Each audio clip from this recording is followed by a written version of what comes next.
topics and opinions expressed on the following show are solely those of the hosts and their guests and not those of W4WN Radio, its employees, or affiliates. We make no recommendations or endorsements for radio show programs, services, or products mentioned on air or on our web. No liability, explicit or implied, shall be extended to W4WN Radio, its employees, or affiliates. Any questions or comments should be directed to those show hosts. Thank you for choosing W4WN Radio.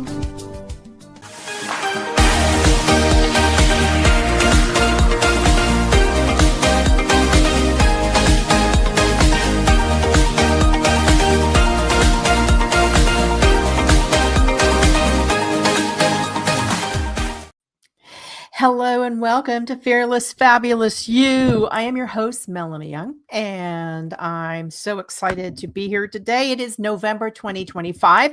I've now been doing this show for 12 seasons, and we can be heard on 65 podcast channels. And of course, you're watching on YouTube.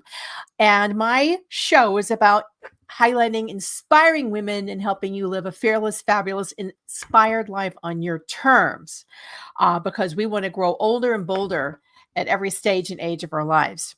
And I'm going to be bracing even more of that in 2026, which is going to be the year of living fearlessly and with a now or never attitude. So more on that. So fresh, fragrant, delicious, and healthy. Who doesn't love all of that in your food? Well, I do. And one of my favorite cuisines are the cuisines of the Middle Eastern area.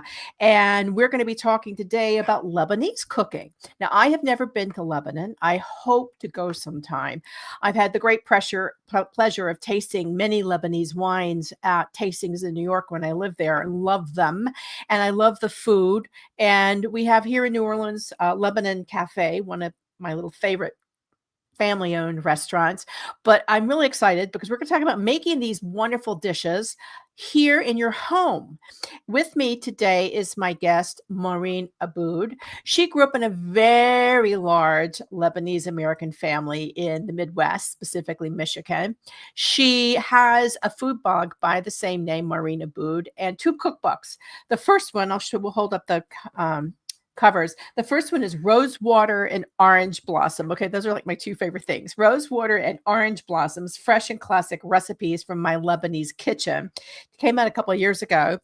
And I think we're going to show that on the screen. And the second one is Lebanese Baking, more than 100 recipes for sweet and savory baked goods. And I happen to love Lebanese cookies. And there's so many interesting recipes in this baking book, which we're going to talk about, including some beverages that really stood out. But as usual, we're going to welcome our guest. Welcome Maureen Abood to Fearless, Fabulous You. Hello. And I want you to tell me your story. Well, I'll get my notes back up. They just disappeared on the screen. Tell me a little bit about you. You're first generation, second generation here in the United States? Second generation Lebanese-American. My grandparents were immigrants from Lebanon to Michigan, all of them. My mother's parents emigrated to the Upper Peninsula of Michigan, and we always joke it must have been summer when they got here because they did love Michigan. They ended up going down to Ohio and establishing their businesses there. And my father's family, the Aboods, came here to Lansing, Michigan, where there's a really substantial Lebanese population. Okay, I was wondering about that because, 50 states, you choose Michigan. It's curious. Yes. So they came, as so many immigrant communities do, they came to where some people they had already known had come, and they were drawn by the jobs in the auto industry here in Michigan. Okay. And they had those jobs, but they also had other very common jobs of Lebanese immigrants. They had wholesale food and fruit, grocery stores, businesses like that. And they raised large families with their deep intention that they would have wonderful educations. And that they did.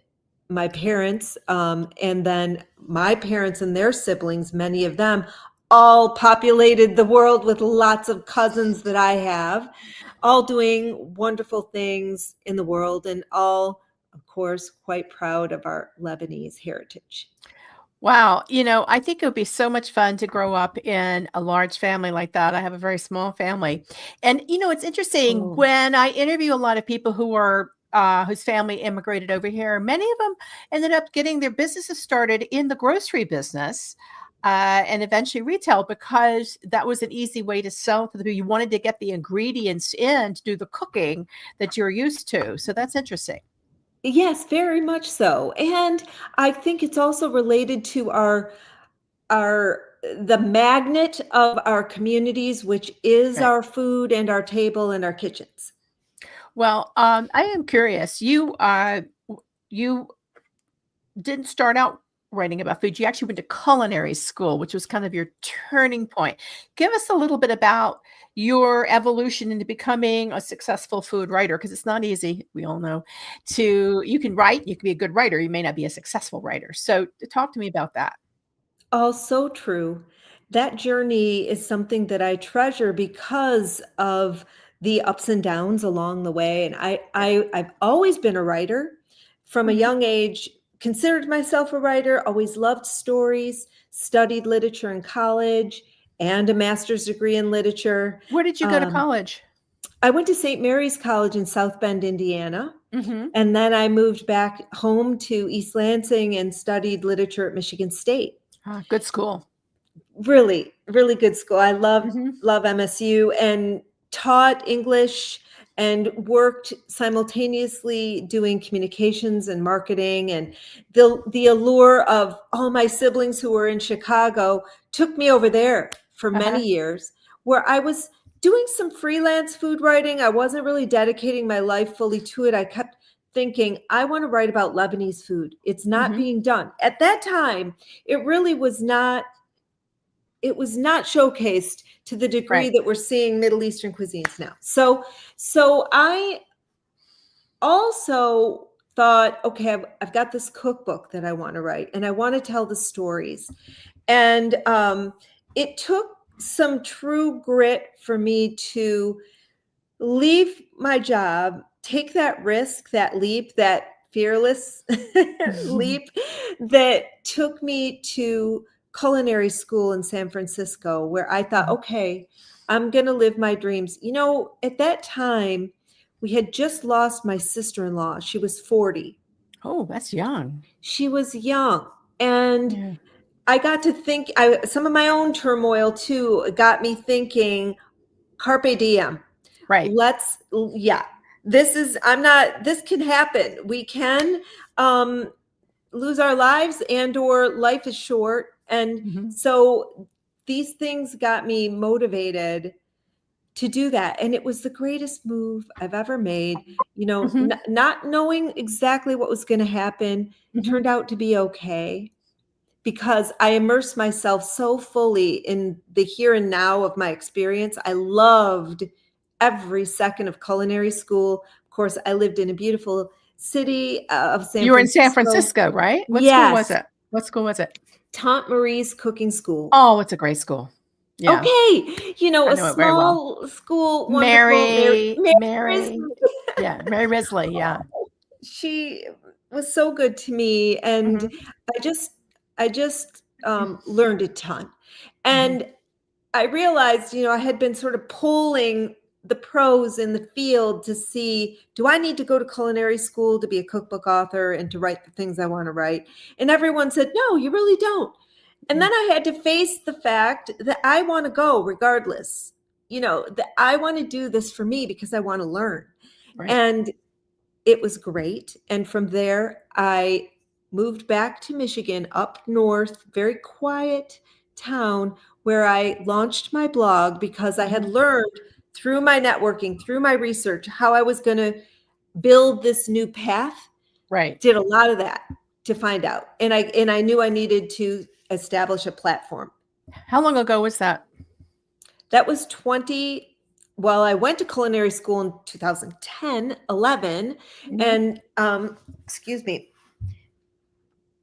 I launched my blog in Mhm. 2012. Okay. So, my book came out in 2015. So I got the Correct. book deal in 2013. And you need a blog and presence to get the book deal. It's important to have that all these days. If anyone's thinking about it, it's very important. And the social media platforms that are now so essential. At that time, it was more the blogging where you could build your platform. And now, of course, you really you've got to go on so many different channels and be so multitasked. It's really too much. It's a lot. I was recently at the Southern Smoke Symposium event here, and they were talking about Substack. Of course, Substack sponsored the Substack. So they were like, you got to be on Substack. And I'm thinking they're talking to all these people who are very busy running restaurants. Who has the time to have social media, Substack, make your food, do the pricing, hiring, etc. It's a whole thing. Yes. But you've done very well. And I spent some time on your site. You have a great shop. Oh, thank you. Ingredients. I don't have any of these ingredients. It's very hard to find them here in New Orleans. So you have for anyone who really wants to get authentic Lebanese ingredients, which we're going to talk about, MaureenAbood.com has that and some really terrific recipes. I loved both the books. I want to just talk. I know the new one is Lebanese baking, but I do want to talk about rosewater and orange blossom, which are my two favorite things. Put on the body. So aromatic. For people who don't, let's talk about. For people who don't know geography, let's talk about Lebanon. Yes. You've been. Yes. Let's talk about Lebanon as a country and a culture, location, what it's known for. Because right now, a lot of people are not going. It's on my list, and I'm hoping to go. I really do. So talk to me first about Lebanon itself. Lebanon is a Mediterranean country. It's in the Levant. It is a Middle Eastern country, but it's perched on the Mediterranean Sea. Yes. Southern border Israel, and also bordered by Syria. Lebanon is a tiny little country, but it has always been served as a crossroads. Yes. In the Middle East, and as a very cosmopolitan city, Beirut holds treasures of many, many sorts, from culinary and food to fashion to, with the port there. It's an amazing city. And the country itself has, though tiny, it has many regions, and there's certainly regional cooking. And the cooking and the food is the ultimate expression of the Mediterranean diet. Exactly. Yes, you have such a beautiful array of the lean meats, the lean proteins, the plant proteins that provide so much protein and fiber, and the delivery of all this with fresh produce, fresh herbs, spices. All of this helps us eat deliciously and healthy at the same time. I love the cooking there, and I think it's important. It is the Mediterranean. A lot of people don't know their geography, that so much of the Middle Eastern area lies on the Mediterranean. It's the Eastern Mediterranean. And I'm blessed because I've tasted a lot of Lebanese wines. When I lived in New York, they would come over and do big walk-arounds. It's a wonderful wine region. The wines have incredible history. There's also a French influence. What was the French influence? Oh, thank you. Yes. Well, Lebanon was a protectorate of France for many, many years. And in that relationship, there was a great deal of influence. So many Lebanese speak Arabic, English, and French. Right. And then you see the influence in fashion and food. When we went to Lebanon, I was just amazed at the French cuisine that was interspersed. The croissant with the za'atar spice on it. Ooh, yum. So I thought, okay, this really is a fantastic way of looking at how these two cultures have melded here. And in my book, in my most recent book, in the Lebanese baking book, I really enjoyed bringing to bear some of the French influence that you see with the Lebanese baked goods. And there's a lot of French classic technique as well. So I think it's important to understand that it's a beautiful small country with some French accents, but distinctly Mediterranean. And the food reflects that. Many people never get past hummus and the Yes. salads and sandwiches, and there's so much more. What is the basis in terms of the key spices and flavors and signature dishes of Lebanese? First, we'll talk about savory and then sweet. Sure. Yes. And the hummus is a really wonderful sort of a bridge, a gateway. Get in and experience this really great food that is often eaten as a dip or as a base for a bowl, or as a condiment. But we have a wonderful style of eating that the hummus is included in this sort of start to a meal or an entire meal, the maza, the small plates of many different tastes, from salads to the baba ganoush and the hummus to the yogurt cucumber salad, pickles and olives. All of these make up the maza, and that's a fabulous, if you're ever in a restaurant and they offer an array, a maza where they fill the table with all these small plates, it's a great way to have a tasting. And that can be the whole meal. Yeah. But it's not. The grilled, the kebabs and the main dishes, there's fish, there are kebabs, there's the kibbe, which is the national dish of Lebanon, is this. We eat it raw, but it's got many iterations. So that's not the only way we eat kibbe, which traditionally would be very lean ground lamb or beef, mixed with softened fine bulgur, some pureed onion, and then the spices. And that can vary from family to family, but you have this 7-spice or baharat blend, which is sort of like the embodiment of Arabic flavor, Arabic food flavor. When you smell the spice, you go, oh, that smells like Middle Eastern food. So that spice is important.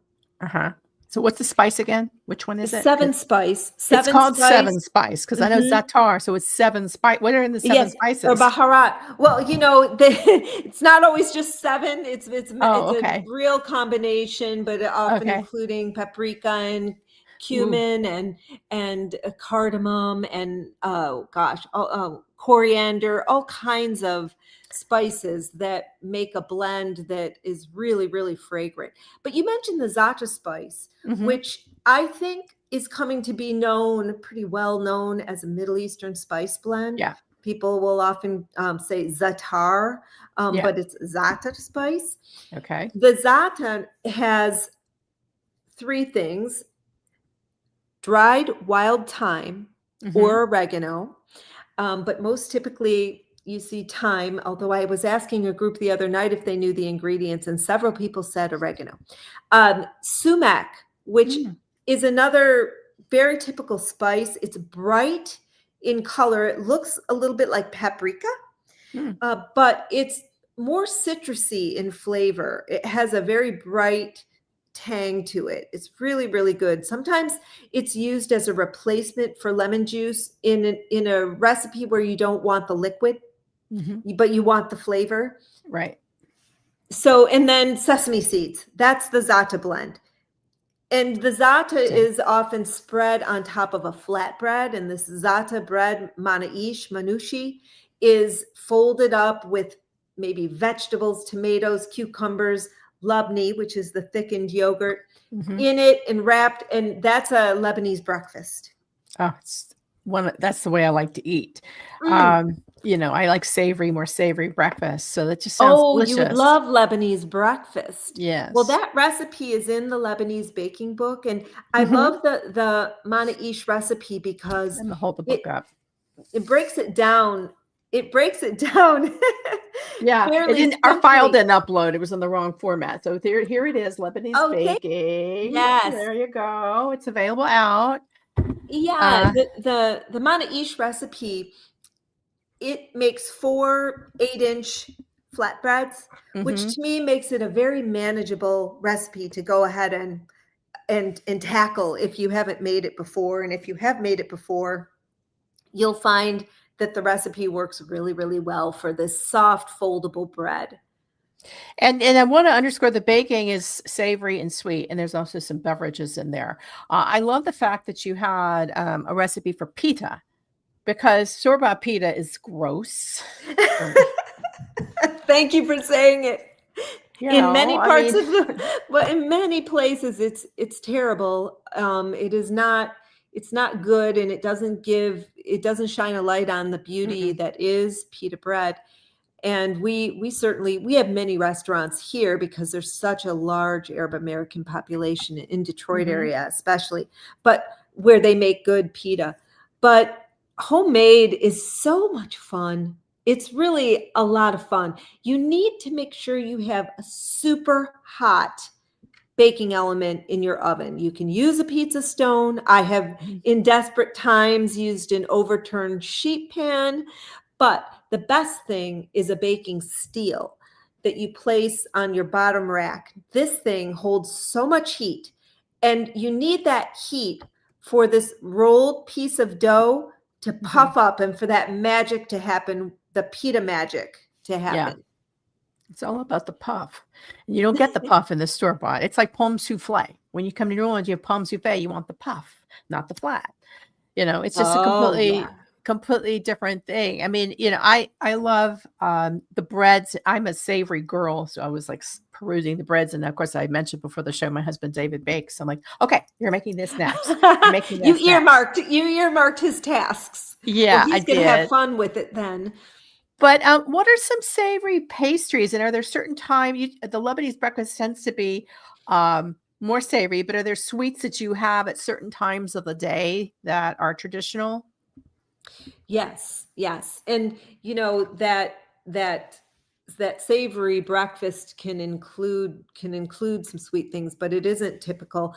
And then, to have a sweet breakfast, but the sweets, it's interesting because when you look at them closely, you think, okay, wow, some of this it's rich. We have lots of butter involved and clarified. I was going to ask you about that. Is it butter, olive oil, Mediterranean? I think olive oil, but then French butter.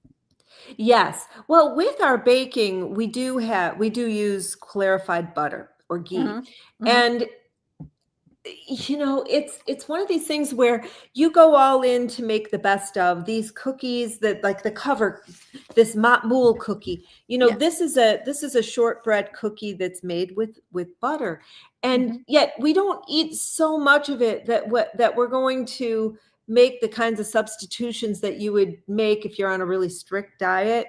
When you're going to have the sweet, have it the way it's meant to be, unless you have a restriction, of course, then there are options. But to have a cookie, a little cookie with a cup of coffee in the afternoon, or when someone comes to visit, this is a very traditional thing. Much of it is had when you're feasting, when you have a special occasion. Because normally day to day, it'd be more like having some fruit after a meal in the evening. But like, I have such a sweet tooth. You have the savory. I love it all, but I do have a sweet tooth. So I'm sort of like throwing off my the way the Lebanese eat most of the time with the fruit as they're sweet. I love to have a little cookie or something. And these things freeze so well that you can make them and pull them out. And, there are other just recipes, divine savory items here. And one that I want to point out to you is, since you love the pita bread, is the arayas. And that is is made. It's the pita bread cut in half and then filled with a seasoned ground lamb mixture, kind of like a kafta mixture. And it's got all kinds of really mouth-watering seasonings in it, pressed into the pita bread that's cut in half, and it's raw. And then you're going to sear it in a little bit of olive oil in a saute pan until it gets nice and golden and crisp, and flip it over and do the same thing. And the meat cooks through and becomes very juicy. Dip that bite into some yogurt dip, and you'll be coming back. Oh, it just sounds different. David's making homemade yogurt now, and I showed him your recipe Is in here he? because that's yeah. Because we're trying, like many people. Hello, everybody. We're all trying to save money, need healthy, and Yes. prices of things. So we're looking at things we spend a lot of money on every day, which we're going to talk about. And one of them is yogurt. A lot is bread, and he's making it at home, and it tastes better. He's going to work on ricotta. We're debating ricotta cottage cheese next because that's a big one. So what are some examples of some recipes where people may be spending a lot of money buying it, but they can make it home just as easily and better, that you would recommend? Oh yeah, the yogurt's a big one. That's a great one. And it does taste better because you can control, we eat the yogurt savory most of the time Me in too. Lebanese cuisine. Okay, so you want it to have a little more complex flavor. Some of the plain yogurts that you buy, they just lack luster. They don't have a lot going on. And then you can drain that for the labni, which becomes like a spread, like Greek yogurt. And that's a fabulous practice, almost like keeping a sourdough. Right. You use something from the prior batch, you use a starter. Other things you can make that I think are far better and more economically made homemade. One of them would be the hummus. Yeah. That, Let's talk about that. It's so easy to make, and you don't run the risk of having all these additives. And it becomes almost like a processed food when you're buying these giant commercially made products like that. Right.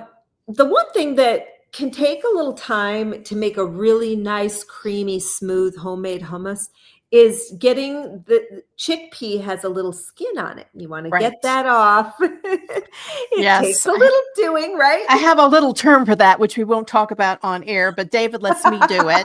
He says you can circumcise the chickpeas. I just sit there. I'll be honest with you. Rita Jamay, my good friend Rita Jamay, taught me this. She has Lebanese background. La Caravelle Champagne is her wonderful champagne. She used to own La Caravelle restaurant. So her family comes from Lebanon. And I'm sitting here, we're having hummus. She goes, this isn't good. It's not silky because they didn't peel the chickpeas. And I went, what? And so I'm obsessed. So for anyone out there, it is time consuming, but it's almost like playing online mahjong or something with your hand. You can sit there watching TV and peel the chickpeas. Yes, it's basically just like rubbing them to get in some water to get the skins off. And that's using a canned or a cooked chickpea as opposed to a dry. And I happen to source this amazing chickpea that has the skin already off. And I sell that in my shop. Those are incredible. Those are fun and nice to have, but you don't have to have those. You can remove them yourself. And then you'll see the difference. You'll see the difference in your hummus between it makes it so good. We actually have some raw chickpeas from Italy that we need to figure out what to do with because we've just had them from a can, but they're raw. So we got to figure out how to cook them. David, I don't think it's that hard. No. And then peel them, right? Yes. Oh, beautiful. That's really nice. So those are some things. And then I would say absolutely the bread. I think most of us are not eating as much bread as we may have at other times in our lives. So we're more aware of what's in it, the refined ingredients. But when you make your own bread, it's so satisfying. Number one, you can pick your ingredients and you will enjoy that bread, for a day or two and be done, as opposed to having a loaf from a plastic bag that lasts forever. Why? It shouldn't on your counter. And just realizing that this practice of baking breads can be a really, really nice addition to how you cook for yourself and bake for yourself. It's also great gifting. That's what we're going to be doing this holiday. David is going to be baking bread, and he's looking at apple cake. I'm doing homemade granola because it's easy for me to assemble. Which brings me to dates, one of my favorite dried fruits.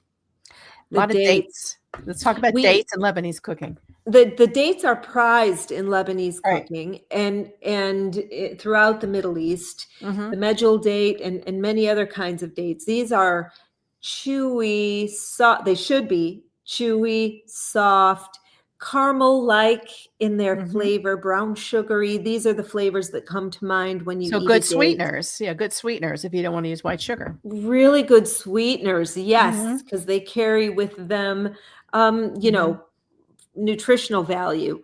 And we use the date. The date alone is wonderful. You can buy them pitted, or you can very easily just pull it open and pull the pit out and replace the pit with almonds or your favorite nut, and saute it in just a tiny drop of olive oil and serve it warm, dusted with lime or lemon zest and a little salt. This is amazing. Here's the picture. It's from rosewater and orange. Well, not a great photo, but it's here. It looks easy. I picked up Rosewater and Orange Blossoms, your first book. Let me get it up on the screen because we couldn't get it on the screen. I picked up the library. Support your local libraries. And I'm going to try to make these warm dates with almonds and lime zest. I did an article on dates and learned that they're very popular to eat when you break at the end of a Ramadan fast day. You break fast with dates. Very symbolic. Yes, Muslims do that, and the Christians. My family is Lebanese Christian, and we use dates, for celebratory times too. And they make a wonderful filling for all kinds of things. And in Lebanese baking, we have date fillings for some of the breads, which are also beautiful gift breads. And I'm so glad you mentioned gifting, because baking and gifting, or making of anything and gifting, is really just about the best thing you can do for yourself and for the people you give to.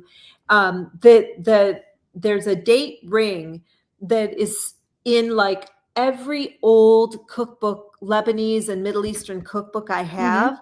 And I thought, okay, this is not something that my mom made, or even my Sito, my grandmother, made, but I thought this has to be in the book because it's everywhere. And I loved developing the recipe for that. The date filling, you can make that paste just by pulverizing pitted dates in the food processor, or you can cook them down with a little bit of water and butter, and they become a paste that's spreadable on top of a dough, like a brioche style dough that has eggs in it and butter, and roll it up. And then you bring it together and it forms a ring, like a wreath would be very pretty at the holidays. Yeah.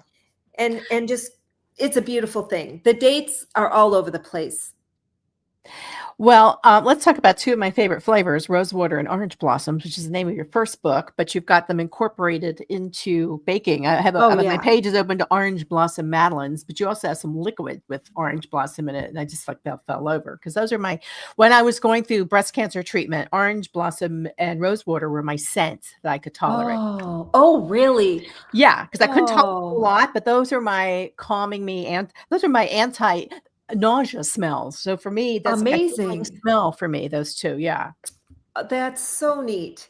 Well, they really are special. They're so fragrant, so aromatic. I don't do a demo that I don't pull out a bottle of each and pass it around the room so that we can enter in, and that scent, because the scent is so important to our baking and cooking experiences. Yes. They're so evocative of memories. When I make homemade baklava, the Lebanese bitlewa, with the orange blossom syrup that goes over the top, I'm like, here's my mother again with me.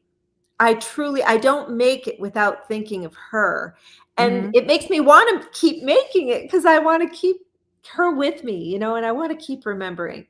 Well, I have to laugh about that, because my mother, baklava, which you start out with, one of the first recipes in your Lebanese baking, and I had to laugh because my mother she tackled baklava. She hated to cook, loved to bake, and I was with her side by side as a young girl, trying to help her get through the process of making baklava. Oh, no kidding! And she did it, huh? Finally, she was so proud of herself. That's amazing. Most of the bitlewa that I make, and most of us make, we use the phyllo that we can buy that's frozen, and it's fabulous. I love that because of its texture and for all the reasons. But I wanted to include homemade phyllo dough because I really wanted to understand this recipe that our elders had to make if they wanted to have the pastry. And I came to just so admire and appreciate their fearless, fabulous selves for mastering these it's a process. recipes. But it's such a wonderful homemade baklava. So fantastic when you can get it. I'm curious, you talked about your mother and baking, but you did a meal in memory of your father. I think that was a very significant scenario. Talk to me about that, because I think it was like your transformation into diving into the food world more. So tell me about that. Well, there came a point in time where I started to realize the ways of the Lebanese that I wanted to I wasn't just part of it now. I could see it and think, I'd like to express this to the world. And when my father was sick, he had a very compressed cancer and pancreatic cancer, and he passed away we weren't expecting, and he was gone like that. And it can go fast. Oh my gosh. Our community was, of course, he was a force in our community and beloved. They came out and just showered us with love, and that love in the form of food was like, just an incredible thing that I couldn't help but keep thinking about how this is an important expression. And I know it's not unique to our Lebanese community, but when there's trouble, just as when there's joy, you want to do something to express your love. And that was the making and sharing of food that we experienced at that time. And it took me a couple of years to fully flesh out that piece of writing that I ended up placing in the Washington Post. But it was a wonderful experience for me, because I just sat down and started writing, and then as I worked through it, I was able to come to realize what all this really meant. And that set me on my trajectory of food writing. I think that's such a great story, because everybody goes into it. Some it's, memories growing up with cooking with mom, but the father one was so special to me, because I was very close to my father. He didn't cook at all. He, was a great guy, but food was not his thing other than wine. So wine. So for me, my journey into becoming a certified wine professional, a wine expert, came through my father, because he was a wine educator. That was our bond. Neat. But I guess it's the bond is there. But I do like to bake. David always teases me. He said, that's the one thing you got from your mother besides your bossy personality. And I do like to bake. And there's some terrific recipes in here. We're not going away. We just canceled our Thanksgiving's coming up, even though this is an evergreen show. This is actually a week before Thanksgiving. We're airing this show live. And so we're staying put, because I had to cancel my travel due to some recent surgery. But I'm kind of excited, because I love New Orleans, and we're going to cook, and we're going to try different recipes and do really fun things and start hosting dinner parties. And I think it'd be so much fun to have a Lebanese themed dinner party. What does Thanksgiving look like around your table? Oh, well, I'm happy for you. And you've got some you've got some exciting things ahead then, because making dinner parties is a ton of fun. We love it. If you do it smartly, with a good plan. But the Lebanese at Thanksgiving is a big thing in the Lebanese community. And then in my community, which extends way beyond just Lebanese people and Lebanese-Americans, it's having these flavors that people love and want to try and want to add to their traditional feast. So we have a rice dish, hashwi rice, that is very traditional at Thanksgiving. The hashwi is ground beef or lamb cooked, and then you add your rice, you add chicken stock, or you could use turkey stock, and cook this, adding on top toasted pine nuts, and then pieces of chicken or turkey are placed on top. It's like it's a pilaf that's chock full of all these good things. And I know some people actually stuff the hashwi means stuffing, into the turkey. Wow. Or into the chicken. That's not how we've ever done it. We've always made it stovetop. It's a simple dish, but boy, is it delicious. It's our comfort food and our feast food, both. Delicious. Oh, it sounds great. We'll have a full Lebanese spread and a full American turkey spread all on our buffet. Wow, that sounds like a lot of fun. We'll come to your house. Yes, come on. The grape leaf rolls are also traditional for Thanksgiving. And the breads, of course. I've been feverishly baking and freezing breads for Thanksgiving too. Well, this is our first Thanksgiving in 2 years where we're not in Hawaii, where we usually have poke and more poke. Oh, yeah. So we're guesting, and and then we're going to cook some stuff on our own and probably do our own separate. Like, I like doing leftovers another day, but we're going to just have fun cooking and just make it, a holiday in a new way here in New Orleans, which is a great place. And like I said, there's Lebanon Cafe, and it's a terrific little restaurant, family owned, over on, I think it's Carrollton Street. We just passed it the other day when we did the Po' Boy Fest, but they do a lovely job. And I'm excited. I've got to find ingredients. Of course, Maureen Abood has ingredients, but I need to, try to see what other ingredients we can find here in New Orleans. I wish they had a really good Middle Eastern shop. I'm going to ask some of the chefs I know to see where they shop. That's a good idea. And this is what really inspired me to launch my shop is around the country. I was hearing this, I can't find these ingredients. What do you use? What's the best one? And another one you could consider, Melanie, for Thanksgiving is the fattoush salad. Oh, yes. Fattoush is just, it's crave worthy. Uses pomegranate molasses in the vinaigrette, a little bit of garlic, and of course, pita chips are showered over the salad. And that sounds divine. Makes it so good. Well, we've been told we're going to a non-traditional Thanksgiving, which I'm wondering what that's going to be. Will there be turkey?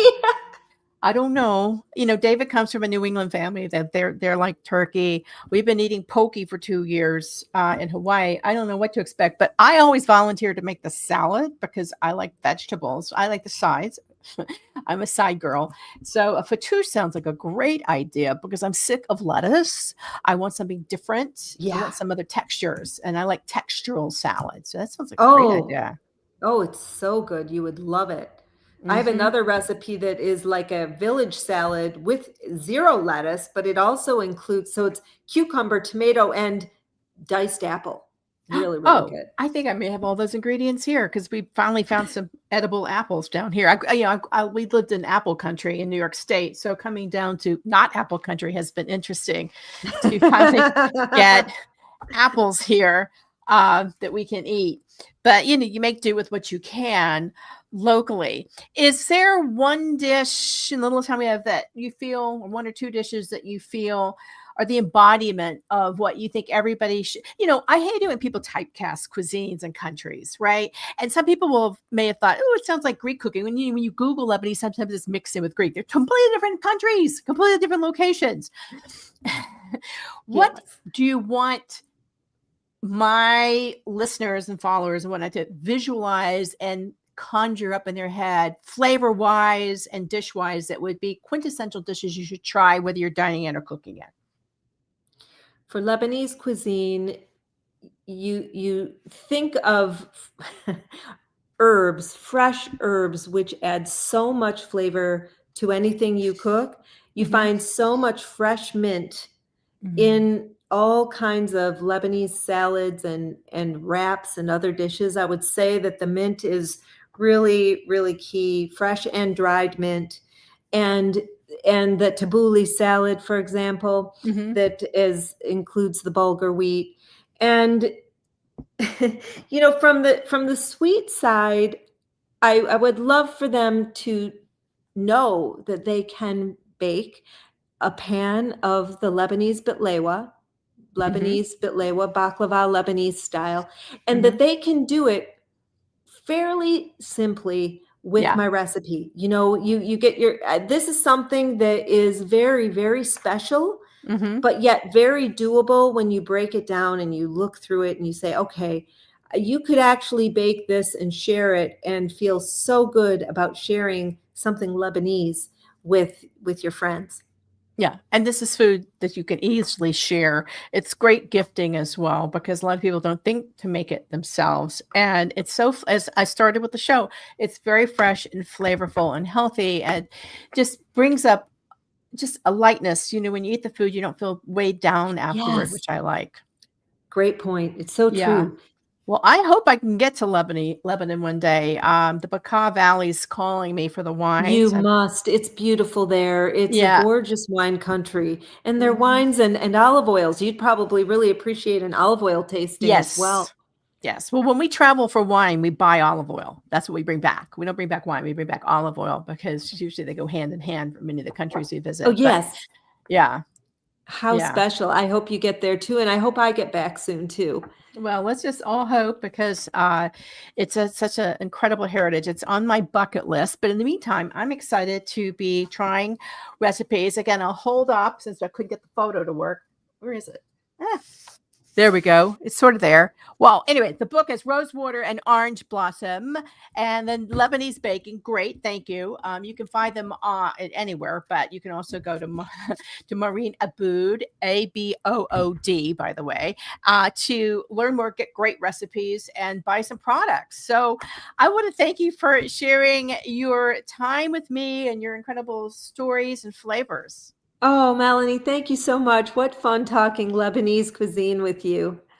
Just really great. So everybody out there, step outside your comfort zone and go try some new flavors and cuisines and dishes, because it's all about, even if you can't get there to Lebanon yet, you can have a trip in your own kitchen and dining room table with a great little Lebanese banquet with friends, which we're going to try to do this holiday season. So thank you again. You've been listening to Fearless, Fabulous You with Melanie Young. You can find this show and all my shows on demand anytime on more than 65 podcast channels, including iHeart, Spotify, and Amazon Audio. And you'll see the show on my YouTube at Melanie Young, and you're watching on Talk 4 Radio and Network, also on YouTube. So share it, care it. And always, as I like to end my show, you have choices in life on how you want to live at every age and stage, and you can make changes and do something different from what you were doing 10 or 15 years ago, like we have. And always choose to live life on your terms and not the terms of anyone else. And always choose fearless and fabulous, and never say never. That's my theme for 2026. Thank you. Thanks, Melanie.